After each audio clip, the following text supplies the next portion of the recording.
වර්තමාන රජයේ නියෝජ්‍ය අමාත්‍යවරයෙකු රුපියල් කෝටි 50කට ආසන්නව වටිනා සිනමන් ලයිෆ් වීති 7 වන මහලේ ඇපාර්ට්මන්ට් එක වාසය කරන බව පසුගියදා චෝදනා එල්ල වුණා.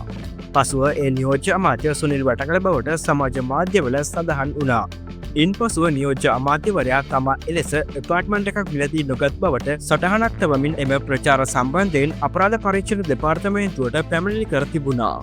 උපුටා ගැනීම සිනමන් ලයිෆ් නැවත නිවාස සංකීර්ණ එක නිවසක් මිලදීගෙන ඇති බවට මා සම්බන්ධයෙන් වන සාවාද්‍ය සහ අවලාදාත්මක ප්‍රචාරණයක් සමාජ මාධ්‍ය හරහා ප්‍රචාරය කිරීමට යම්කිසි කණ්ඩායමක් විසින් කටයුතු කරමින් සිටින බවට කරුණු හෙළි වී ඇත.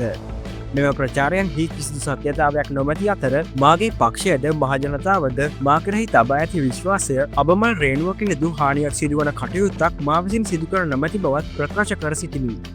නීතිඥවරයෙක් ලෙසද දේශපාලන ක්‍රියාකාරිකයෙකු ලෙසද අදහස් ප්‍රකාශ කිරීමේ නිදහස වෙනුවෙන් මා අකණ්ඩව කොන්දෙසි විරහිතව පෙනී සිට ඇත.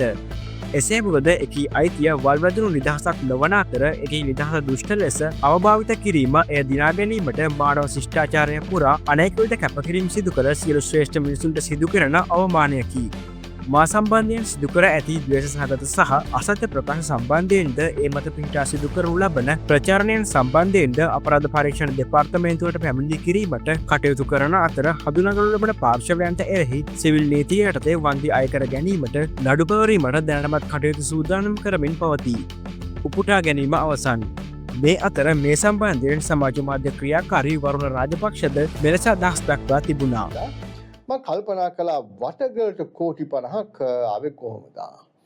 ශ්‍රී නිස්සංක ඩීල් එකෙන් වෙන්න බෑනේ. නේ මම ඒකේ ෆයිල් එක මම ළඟ තියෙනවා අරන් බැලුවා. එච්චර ලොකු එකක් නෙමෙයි. එහෙනම් කොහොමද මේ කෝටි 50ක් ආවේ? හැබැයි ඉතින් කෝටි 50ක් ආවද නැද්ද කියලා තීරණය වෙන්නේ ඇත්තටම ගියක් අරගෙන නන්නේ. ඉතින් අපි ඔය වටගලවත් දන්න අපේ පරණ පළාත් සභා හිටපු මිත්‍රයෙක්ගෙන් තාම ආශ්‍රය කරන එක්කෙනෙක්ගෙන් ඇහුවා.